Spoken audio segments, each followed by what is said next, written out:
بسم اللہ الرحمن الرحیم۔ آج تک کے معزز ناظرین السلام علیکم۔ اب کس نمبر 82 ملاحظہ فرمائیں۔ میں تو یہ سمجھتا ہوں کہ زندگی کا کوئی مول نہیں ہے اور یہ خدا کی امانت ہے۔ اس عورت نے کہا کہ تفصیلات اپنے بیٹے سے معلوم کر لیجئے اور فون بند کر دیا۔ غالباً وہ خوفزدہ ہوگی کہ کہیں سچ مچ میں نے ٹیلی فون کو آبزرویشن نہ رکھوا دیا ہو۔ میرے والد نے مجھے بلایا اور ساری بات بتائی۔ میں نے کہا کہ آپ کا جواب بہت مناسب تھا، وہ مجھ سے میرے ایمان کا سودا کرنا چاہتے ہیں، یہ بتائیے کتنے میں بیچوں؟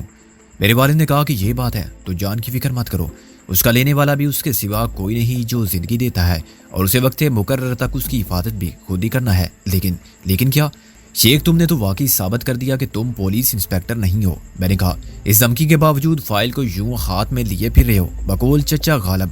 کوئی پوچھے کہ یہ کیا ہے تو چھپائے نہ بنے۔ شیخ ہنسا، میں اتنا احمق نہیں ہوں جتنا نظر آتا ہوں، کوئی پوچھے گا تو میں چھپاؤں گا کچھ نہیں، فائل ان کے حوالے کر دوں گا، یہ مزید عقل مندی کی دلیل ہوگی۔ میں نے کہا پہلے 5 لاکھ چھوڑ دیے پھر فائل تحفے میں دے دی، یہ تحفہ پا کے وہ خوش نہیں ہوں گے۔ شیخ نے ہنس کر کہا اور فائل کھول کر مجھے دکھائی۔ میں بھونج کر رہ گیا۔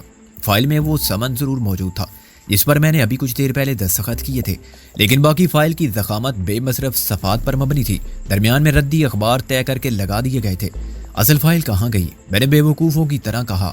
اب بتاؤ جلاہے عقل مند ہوتے ہیں یا پٹھان؟ شیخ نے ایک ٹیکسی کو روکتے ہوئے کہا۔ میں اپنے الفاظ واپس لیتا ہوں۔ میں نے کہا تم یہ نقلی فائل لیے پھر رہے ہو، خطرہ تو پھر بھی ہے، جو اسی نقلی فائل کو اصلی سمجھ کے حاصل کرنے کی کوشش کریں گے وہ تمہیں کوئی رعایت نہیں دیں گے، اور جب انہیں اپنے بیوقوف بننے کا اور اپنی ناکامی کا احساس ہوگا تو وہ مزید مشتعل ہوں گے۔ میں بھی ٹیکسی کی پیچھے والی سیٹ پر بیٹھ گیا۔ رات کو میں نے اس صورتحال پر ہر پہلو سے غور کر لیا تھا۔ شیخ نے کہا مجھے تو رات کو بھی اندیشہ تھا کہ کہیں اس فائل کے لیے صبح ہونے سے پہلے ہی خریدار نہ آ جائیں، چنانچہ پہلا کام میں نے یہ کیا کہ فائل اپنے ساتھ والے گھر میں رکھوا دی، ایک لفافے میں بند کر کے اور لفافے کو بریف کیس میں مکفل کر کے۔ پھر راتوں رات میں نے یہ فائل تیار کی۔ اس کے علاوہ میں نے تھانے سے 2 مسلح سپاہی بلوائے جو آگے پیچھے پہرا دیتے رہے، خود میں بھی چوکس رہا اور میرا ریوالور تکیے کے نیچے موجود رہا۔ ممکن ہے کہ کوئی آیا ہو اور یہ حفاظتی انتظامات دے کر لوٹ گیا ہو۔ اگر تم سادہ کپڑوں میں لوگوں کو چھپا دیتے تو شاید کوئی تمہارے ہاتھ لگ جاتا۔ میں نے کہا یہ خیال تو مجھے بھی آیا تھا۔ شیخ نے کہا لیکن میں نے دوسرے امکانات پر غور کیا، مثلاً یہ کہ وہ بھی مسلح ہو کے آتے اور خود کو محصور دیکھتے تو ایک خونریز جنگ کے بعد یا تو مر جاتے یا کسی کو مار دیتے۔ میں خون خرابہ نہیں چاہتا تھا اور یہ بھی واضح کر دینا چاہتا تھا کہ ایک پولیس افیسر اپنی حفاظت کر سکتا ہے، وہ کھلی جنگ نہیں لڑ سکتے۔ صبح میں نے والد سے کہا کہ جب میں نکل جاؤں تو آدھے گھنٹے بعد آپ پڑوس کے گھر جائیں، وہاں سے بریف کیس لیں اور ان سے کہیں کہ اپنی گاڑی میں آپ کو کورٹ پہنچا دیں۔ ان سے ہمارے پرانے مراسم ہیں اور ایک زمانے میں یہ پڑوسی میرے والد کا شاگرد تھا، وہ انکار کر ہی نہیں سکتا۔ کورٹ جانے کے بعد وہ بریف کیس رابعہ قاری ایڈوکیٹ کے حوالے کر دیں اور لوٹ آئیں۔ بار روم سے مس رابعہ قاری کا پتہ چل جائے گا، وہ نہ ملے تو عبد الودود منظر نام کے ایڈوکیٹ سے مل لیں اور انہیں ساری بات بتا دیں، پھر میں پہنچ جاؤں گا، اور اگر نہ بھی پہنچا تو فائل بہرحال عدالت کی تحویل میں پہنچ جائے گی۔ ایک مرتبہ ایڈیشنل ڈسٹرکٹ اینڈ سیشن جج اس محرر کے لکھے ہوئے بیان کو پڑھ لے اور میرا بیان سن لے۔ میں گزشتہ شب ٹیلی فون پر ہونے والی گفتگو کا ذکر بھی کروں گا اور میرے والد بھی بیان حلفی داخل کرا دیں گے، اس کے بعد کوئی خطرہ نہیں ہوگا۔ لیکن شیخ، وہ محرر، ابھی میرا جملہ مکمل بھی نہیں ہوا تھا کہ ایک زبردست دھماکہ ہوا۔ ٹیکسی ڈرائیور نے سخت کوشش کر کے ٹیکسی کو بے قابو ہونے اور الٹنے سے بچا لیا، مگر اسے ایک دیوار کے ساتھ ٹکرانے سے نہیں بچا سکا۔ میں اور شیخ تصادم کے بعد ایک دوسرے پر گرے مگر فوراً سنبھل گئے۔ میرے کانوں میں ہیڈ لائٹس اور سامنے کی ونڈ اسکرین کا شیشہ ٹوٹ کر بکھرنے کی آواز آئی اور شیشے کے ذرے اڑ کر اندر آئے۔ مجھے ذرا سی دیر کے لیے ٹیکسی ڈرائیور کا لہو لوہان چہرہ دکھائی دیا، پھر میں نے وہ جیپ دیکھی جس نے سائیڈ روڈ سے آ کے ٹیکسی کو ٹکر ماری تھی۔ یہ پرانی جیپ ویسے ہی کم مضبوط نہ تھی، لیکن اس کے سامنے بمپر کے اوپر لوہے کی سلاخوں سے بنی ہوئی جالی لگا دی گئی تھی۔ بظاہر اس کا مقصد صرف ہیڈ لائٹس یا جیپ کے سامنے والے حصے کی حفاظت کے لیے انسانی انتظام کے سوا کچھ نہ تھا، مگر میں نے دیکھا کہ لوہے کی سلاخیں سامنے کی طرف موڑ دی گئی ہیں اور ان کا اگلا حصہ نوکیلا ہے۔ جیپ کی چوڑائی کے رخ پر 1 فٹ لمبے بالے سے یوں لگے ہوئے تھے کہ جیپ دیوار سے ٹکراتی تو دیوار میں پیوست ہو جاتے۔ انہوں نے ڈرائیور کی سائیڈ سے ٹکر ماری تھی، شاید ان کا نشانہ پیچھے والا دروازہ ہوگا، لیکن ذرا سے فرق کے باعث سلاخیں ڈرائیور کی سائیڈ والے حصے میں، انجن کے بونٹ میں اور ایک ٹائر میں گھس گئیں۔ ٹائر برسٹ ہوتے ہی ٹیکسی سامنے سے تھوڑا جھک گئی اور ڈرائیور کی سائیڈ کا دروازہ اندر گھس گیا۔ اس میں سلاخوں سے سوراخ بھی ہوئے تھے، لیکن ڈرائیور بال بال بچ گیا۔ خود میں نے جب اس طرف سے دروازہ کھول کے باہر نکلنے کی کوشش کی تو مجھے معلوم ہوا کہ پیچھے والا دروازہ بھی ایک سلاخ نے سیل کر دیا ہے۔ میں اور شیخ تقریباً ایک ساتھ دوسری طرف سے باہر نکلے۔ میرا خیال تھا کہ شیخ نے ریوالور ضرور نکال لیا ہوگا، مگر اس نے ایسا نہیں کیا۔ جیپ میں سے اترنے والے 2 افراد نے ہمارا راستہ اس طرح روک لیا کہ ہم خود بھی دیوار سے لگ گئے۔ وہ دونوں قد و قامت میں ہم سے زیادہ تھے، مگر اصل خطرے کی بات یہ تھی کہ ایک چند قدم پیچھے تھا اور اس نے ایک ہاتھ میں ریوالور پکڑ رکھا تھا جس کا رخ ہماری طرف تھا۔ دونوں نے منہ پر ڈانٹے باندھے ہوئے تھے۔ انسپیکٹر صاحب، یہ فائل۔ آگے رہنے والے نے ہاتھ بڑھایا، مگر وہ اب بھی ہم سے کافی دور تھا۔ لیکن تم نے 5 لاکھ، کل میری بات ہوئی تھی، شیخ نے اخلاق رکھا۔ اس شخص نے کہہ مارا اور پھر شیخ کو ایک گالی دی۔ وہ کل کی بات تھی، کل کے ساتھ گئی۔ یہ تو بڑی زیادتی ہے، شیخ نے مظلوم بن کے فریاد کی۔ یہ سب اداکاری تھی، چلو 1 لاکھ ہی دے دو، بکواس نہیں چاہیے، فائل پھینک ادھر۔ اس نے مزید غلاظت کا اضافہ کیا۔ شیخ نے فائل اس کی طرف پھینک دی، جسے اس نے بڑی پھرتی سے اٹھا لیا۔ اس کا دوسرا ساتھی ایک لمحے کے لیے بھی غافل نہیں ہوا۔ میں ذرا بھی چالاکی دکھاتا تو یقیناً گولی وہ چلا دیتا۔ اس کی نیت کا اندازہ اس کی آنکھوں سے ہو رہا تھا۔ شاید اسے اچھی طرح بریف کر دیا گیا تھا کہ انسپیکٹر کے پاس تو ریوالور ہوگا ہی، مگر اس کے ساتھ جو شخص خالی ہوگا وہ زیادہ خطرناک ہے۔ اسے موقع دیا تو وہ پلک جھپکنے میں گردن توڑ دے گا۔ میں نے اور شیخ نے بے بسی سے ایک دوسرے کو دیکھا اور اپنے حریفوں کو کامیابی پر مسرور ہونے کا موقع دیا۔ اچانک ایک کار نمودار ہوئی۔ جہاں مجبور بنے کھڑے تھے وہاں سے صبح گزرنے والا کوئی نہ تھا۔ چنانچہ اس کار کو دیکھ کر مجھے تھوڑی سی خوشی ہوئی، مگر یہ خوشی پل بھر کی بھی نہ تھی۔ کار پر کوئی نمبر نہیں تھا۔ میں نے سوچا کہ نمبر نوٹ کر کے ایک گواہ تو پیدا کر لوں گا جو بعد میں چشمدید واقعات بیان کر سکے گا۔ کار سیدھی ہمارے سامنے آ رکی۔ فائل والا ایک قدم پیچھے ہٹا اور کار کے ڈرائیور نے اس کے لیے پیچھے کا دروازہ کھول دیا۔ اس نے کار میں بیٹھتے ہی ریوالور کھڑکی سے باہر نکالا اور اپنے دوسرے ساتھی کو واپسی کا حکم دیا۔ دوسرا شخص دوسری طرف سے کار میں جا بیٹھا۔ کار ایک جھٹکے سے روانہ ہوئی اور حیرت انگیز رفتار سے سیدھی اس سڑک پر دوڑنے لگی جس پر ہم پیدل چل کے آئے تھے۔ اس کے بعد شیخ نے بڑی تیزی سے ریوالور نکالا اور اس کار کے ٹائروں کا نشانہ لے کر فائر کیا، مگر اس کی گولی کے نکلنے کے چند سیکنڈ قبل فرار ہونے والے مجرموں نے کھڑکی میں سے کوئی چیز باہر پھینکی جو چوراہے پر گر کر دھماکے سے پھٹی اور دھوئیں کا ایک گہرا سیاہ بادل اٹھا جس نے کار کو ہماری نظروں سے چھپا لیا۔ اس کثیف دھوئیں کے پار دیکھنا اتنا ہی مشکل تھا جتنا کسی 1 فٹ موٹی دیوار کے پار دیکھنا۔ شیخ کا نشانہ خطا ہو گیا۔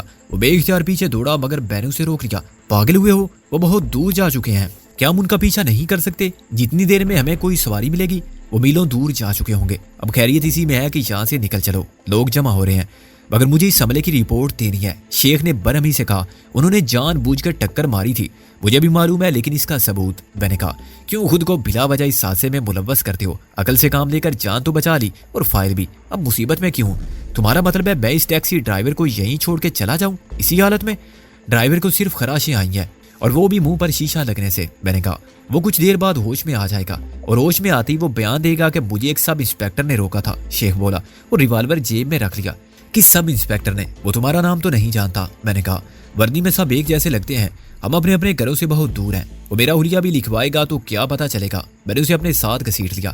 مگر اس کی ٹیکسی کا بہت نقصان ہوا ہے، شیخ نے کہا، اس کا ذمہ دار میں ہوں، زیادہ سے زیادہ 5000 روپے میں ٹیکسی ڈینٹ پینٹ ہو جائے گی۔ میں نے کہا، یہ رقم ہم اسے بعد میں بھجوا دیں گے، جیپ جس نے ٹکر ماری تھی یہیں پھنسی ہوئی ہے اور اس پر نمبر پلیٹ بھی ہے، اس علاقے کے تھانے کو تفتیش کرنے دو، یا تو وہ جیپ والے کا سراغ لگا لیں گے ورنہ کیس فائل کر دیں گے۔ ہو سکتا ہے جیپ چوری کی ہو یا کسی کی بھی نہ ہو، فردی نام پتے پر رجسٹر ہو۔ اب یہاں کوئی چشمدید گواہ نہیں ہے، لوگ چوک میں جمع ہو رہے ہیں مگر ادھر بھی آ جائیں گے، پھر ہم پھنس جائیں گے اور وقت پر عدالت میں حاضر نہیں ہو سکیں گے۔ اس کا نتیجہ یہ ہوگا کہ میری ضمانت خود بخود منسوخ ہو جائے گی۔ عدالت میں پہنچ کے تم اپنا مفصل بیان لکھوا سکتے ہو، لیکن دیکھو، حادثے کا ذکر کر کے مشکل میں پڑنے سے کچھ حاصل نہیں ہے۔ اطمینان سے عدالت میں وہ فائل پیش کر دو اور یہ ظاہر کرو جیسے کچھ ہوا ہی نہیں، پھر دیکھنا اس ناکامی سے مجرم کتنا پیچ و تاب کھاتے ہیں، لیکن پھر وہ کچھ نہیں کر سکیں گے، تیر ان کے ہاتھ سے نکل چکا ہوگا۔ شیخ آہستہ آہستہ میری باتوں سے قائل ہونے لگا۔ اب جائے حادثہ سے اگلا موڑ کاٹ کر بال پر آ گئے تھے۔ وہاں میں ایک رکشہ بلا اور ہم اس مار دھاڑ سے بھرپور وقفے کے بعد ضلع کچہری کی جانب روانہ ہو گئے۔ یہ عجیب ہنگامہ خیز دن تھا۔ ایک رات کے ختم ہونے سے پہلے 2 افراد اپنی جان سے ہاتھ دھو بیٹھے تھے۔ ان میں ایک بوڑھی اور مفلوج عورت تھی جو کسی جرم کے مفہوم سے بھی آشنا نہ تھی۔ شاید وہ سمجھتی ہوگی کہ جھوٹ بولنا جرم ہے، امانت میں خیانت جرم ہے، کسی کا دل دکھانا جرم ہے۔ یہ باتیں پرانے لوگ کہتے تھے اور پرانی کتابوں میں لکھی ہوئی تھی اور آج بھی غلط نہ تھا، مگر منشیات اور اسلحے کی اسمگلنگ، بردہ فروشی اور بطور پیشہ قتل کرنے یا کرانے اور اس نوعیت کے سنگین جرائم کے مقابلے میں یہ باتیں کس قدر عجیب معلوم ہوتی ہیں۔ شیلا کی ماں کو سمجھایا جاتا تب بھی وہ نہ سمجھ تھی کہ ڈی سلوا اور چودھری دلاور کیا کرتے ہیں اور کیوں کرتے ہیں، اور اس نے مرنے سے پہلے بہت سوچا ہوگا کہ مجھے کس جرم کی سزا مل رہی ہے اور یہ سزا دینے والے کون ہیں، مگر کوئی جواب اس کی عقل میں آنے سے پہلے موت کا بلاوا آ گیا ہوگا۔ ڈی سلوا نے اس کے برعکس یہ سوچا بھی نہ ہوگا کہ اگلا لمحہ اس کے اختیارات سے باہر موت کی سرحد کو عبور کرنے کے بعد آئے گا۔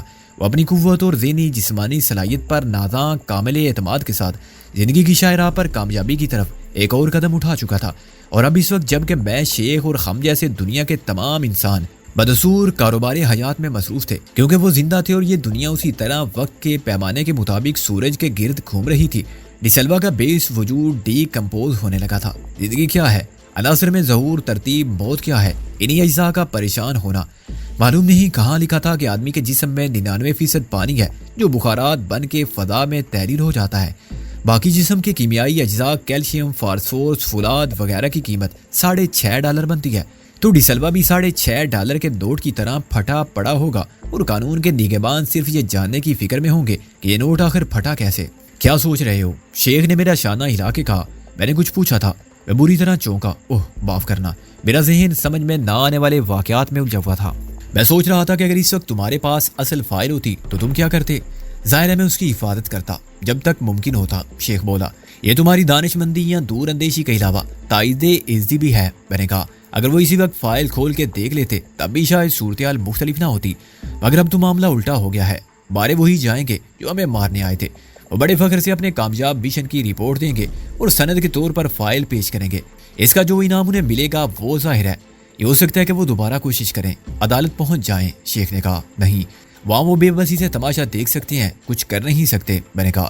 یہ تو ناممکن ہے کہ اس کاغذ کے پردے کے لیے وہ تمہیں خدا نخواستہ تمہارے والد کو، رابعہ اور منظر میں سے کسی کو شوٹ کر دیں۔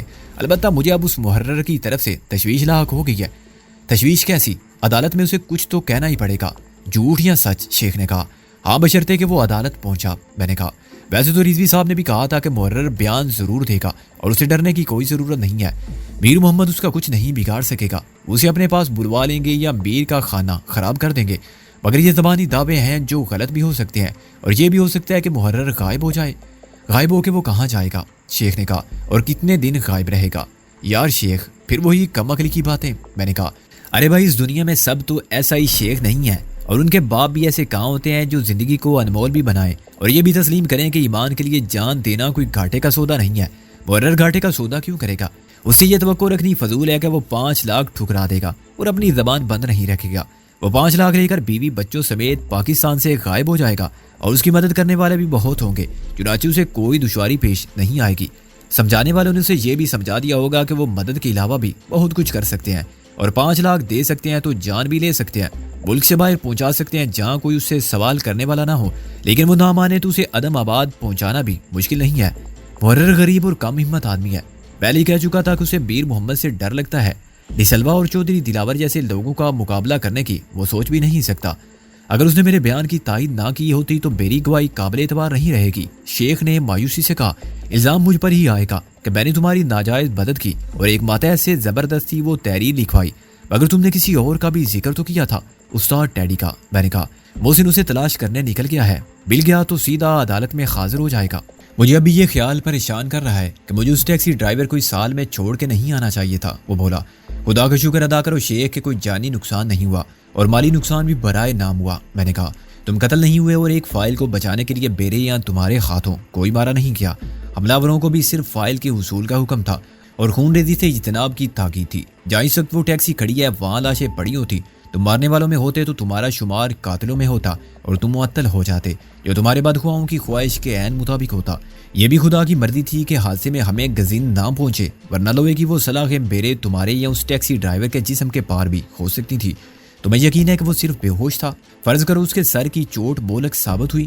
چوٹ اس کے سر میں نہیں آئی تھی اور نہ کوئی گہرا زخم آیا تھا، میں نے کہا۔ وہ صدمے کے عارضی اثرات سے بے ہوش تھا اور اب تک یقیناً ہوش میں آ گیا ہوگا۔ لوگ جائے حادثہ پر پہنچ چکے ہوں گے، اسے ہاسپٹل پہنچا دیا جائے گا۔